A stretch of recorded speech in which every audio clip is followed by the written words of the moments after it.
अऊज़ु बिल्लाहि मिनश्शैतानिर्रजीम।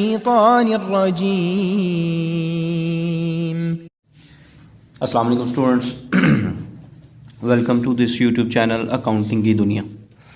ये स्टूडेंट्स आज हम क्वेश्चन करने जा रहे हैं। जर्नल एंट्रीज़ हम कर रहे थे, हमारा टॉपिक जो चल रहा था वो जर्नल एंट्रीज़ का था, जिसमें आज ये क्वेश्चन नंबर 11 है। सुहेल अफजल साहब की बुक से आईकॉम पार्ट 1 की ये बुक है, ठीक है। ये क्वेश्चन करने जा रहे हैं, इसमें टोटल 10 एंट्रीज़ हैं। नॉर्मली पेपर में भी अगर ये क्वेश्चन आता है तो इसमें 10 एंट्रीज़ आती हैं। अगर क्वेश्चन 20 मार्क्स का हो तो उसमें 10 एंट्रीज़ आती हैं। तो ये एंट्रीज़ डिफरेंट हैं, इंपॉर्टेंट एंट्रीज़ हैं। तो क्वेश्चन की तरफ चलते हैं। फर्स्ट हमारे पास है जी, Faisal started business with cash. First entry है हमारे पास, Faisal started business with cash. सबसे पहले डेट लिखेंगे, लेकिन डेट यहाँ पर मौजूद नहीं है तो हम इसकी नंबरिंग कर देंगे। फर्स्ट एंट्री है हमारे पास, स्टार्टेड बिजनेस विद कैश। जब कारोबार स्टूडेंट शुरू किया जाता है, तो ये मैं पहले भी बता चुका हूँ, कैश चूँकि कारोबार में आ रहा है, इन हो रहा है, तो कैश हमारा एसेट होता है, और एसेट में जब इजाफा होता है तो उसको डेबिट किया जाता है। तो कैश इधर हो जाएगा डेबिट, कैश इसके साथ आप लिखते हैं अकाउंट। डबल एंट्री सिस्टम में आपको पता है कि डेबिट के अगेंस्ट कोई ना कोई चीज़ क्रेडिट भी होती है। तो अगर कैश डेबिट हो रहा है तो इसके अगेंस्ट क्रेडिट क्या होगा? जब भी कारोबार में कोई पैसे इन्वेस्ट किए जाते हैं, कोई भी चीज़ जो कारोबार में इन्वेस्ट कर दी जाती है वो कैपिटल में कन्वर्ट हो जाती है। वो क्या कहलाती है? कैपिटल। कैपिटल की डेफिनेशन आपने पढ़ी है, cash and goods invested in the business is called capital. तो जब ये कैश कारोबार में इन्वेस्ट हो जाएगा तो ये हमारा क्या बन जाएगा? कैपिटल बन जाएगा। कितनी अमाउंट है? 50,000। इसके नीचे यहां पर आपने इसकी नरेशन लिख देनी है, started business with cash. Cash के साथ कारोबार क्या किया हमने? स्टार्ट किया। और इतने हिस्से में स्टूडेंट इसकी लाइन लगा देनी, लाइन पूरी नहीं लगाते। सेकंड एंट्री में कह रहा है जी, purchase building for cash. Purchase किया हमने, क्या परचेज किया है? बिल्डिंग परचेज किया। तो बिल्डिंग जब परचेज कर रहे हैं, इसका मतलब है बिल्डिंग हमारा एसेट है, एसेट्स में इजाफा हो रहा है तो डेबिट किया जाता है, तो बिल्डिंग डेबिट हो जाएगी। बिल्डिंग एसेट है, एसेट्स में जब इंक्रीज आता है तो हम उसको क्या करते हैं? डेबिट करते हैं। तो बिल्डिंग अकाउंट, और इसके अगेंस्ट कैश हम पे कर रहे हैं। कैश भी एसेट होता है, इसमें डिक्रीज आ रहा है तो इसको क्रेडिट कर दिया जाएगा। इसके लिए स्टूडेंट इस तरह भी याद रख सकते हैं, सिर्फ कैश के लिए, अगर कैश आपके पास आ रहा है तो उसको डेबिट किया जाता है, और अगर कैश आपसे आउट हो रहा है, जा रहा है, तो कैश को क्रेडिट किया जाता है। ये मैं हर अकाउंट के लिए बात नहीं कर रहा, ये सिर्फ मैं कैश के लिए आपसे ये बात कर रहा हूँ। कैश आ रहा है तो डेबिट कर सकते हैं, कैश आपसे जा रहा है तो आप उसको क्रेडिट कर दें। इतने से में स्टूडेंट्स की लाइन लगा के इसको एंट्री को क्लोज कर दीजिएगा। थर्ड एंट्री की तरफ चलते हैं। Bought merchandise on account.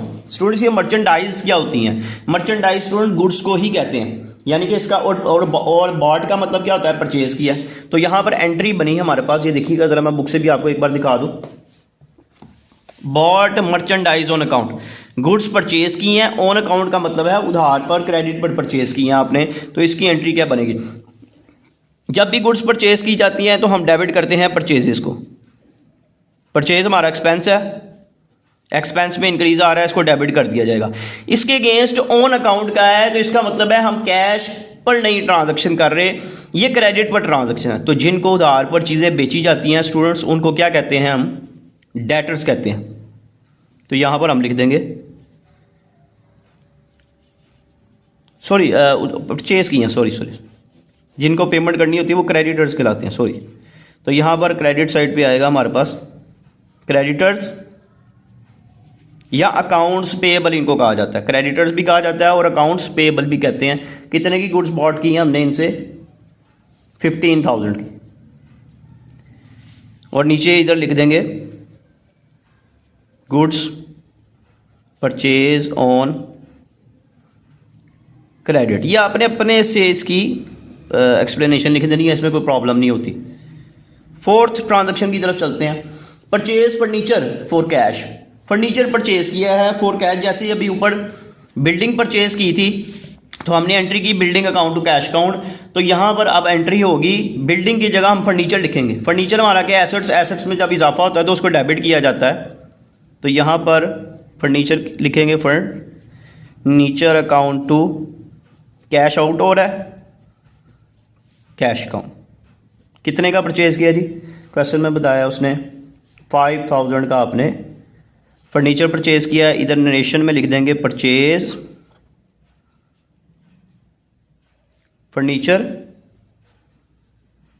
For cash, और इतने से में आपने इसकी लाइन लगा दें जी। उसके बाद नेक्स्ट है हमारे पास goods sold for cash. Student जब चीज़ें बेची जाती हैं तो हमारे पास कैश आता है, कैश इन होता है, तो कैश आ रहा है तो कैश को हम कर देंगे डेबिट, और सेल हमारी इनकम है, इनकम में जब इजाफा होता है तो उसको क्रेडिट किया जाता है, तो सेल्स को हम करेंगे क्रेडिट। याद रखिएगा जब गुड्स सेल की जाती हैं उसको सेल के नाम से लिखते हैं, जब गुड्स परचेज की जाती हैं उसको परचेज के नाम से लिखा जाता है। गुड्स को अगर जो चीज़ खरीद रहे हैं या जो चीज़ बेच रहे हैं उसका नाम दिया हुआ है तो फिर उसको उसी नाम से लिखना है। तो इसकी नरेशन आ जाएगी गुड्स सोल्ड फॉर कैश। ये आपकी ट्रांजैक्शन नंबर 5 कंप्लीट हो गई। 6 की तरफ चलते हैं। नेक्स्ट ट्रांजैक्शन है जी स्टूडेंट्स हमारे पास, ये देखिएगा, नेक्स्ट ट्रांजैक्शन की तरफ चलते हैं। Paid cash to creditors 7000 for goods purchase on account, जिससे उधार पर चीज़ें खरीदी थी। ये ज़रा आप 2 ट्रांजैक्शन अगर ऊपर जाएं यहाँ पर, तो bought goods merchandise on account उसने कहा हुआ था, 15000 की चीज़ें खरीदी थी, कह रहा है इसको हम 7000 रुपया पे कर रहे हैं, कैश पे कर रहे हैं 7000। तो ये देखें इसको हमने क्रेडिट किया था किस नाम से, क्रेडिटर्स के नाम से। अब जब इसको पेमेंट दे देंगे तो क्रेडिटर्स को हम डेबिट कर देंगे, क्योंकि क्रेडिटर्स हमारी लायबिलिटी थी, लायबिलिटी में जब कमी आएगी तो इसको डेबिट कर देंगे। तो क्रेडिटर्स डेबिट हो गए, कैश हमारे से जा रहा है, कैश आउट हो रहा है, तो कैश को क्रेडिट कर दिया। यहाँ पर नॉर्मली क्रेडिटर्स की जगह ना नाम दिया होता है कि जिससे खरीदी थी चीज़ें उसी को पेमेंट की जाती है, लेकिन यहाँ पे नाम नहीं दिया इसलिए हमने क्रेडिटर्स लिख दिया। यहाँ पर अकाउंट्स पेएबल भी लिख सकते हैं। यहाँ पर आप नरेशन आ जाएगी कैश पेड टू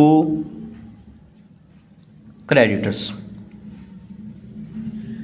उसके बाद ही हमारे पास 7th ट्रांजैक्शन की तरफ चलते हैं। 7th ट्रांजैक्शन में स्टूडेंट्स कह रहा है sold goods to customer on account, उधार पर चीज़ें बेची हैं एक कस्टमर को। जो ये कस्टमर्स होते हैं हमारे, इनको हम क्या कहते हैं, उधार पर जिन लोगों को चीज़ें बेची जाती हैं हमारे डेटर्स होते हैं।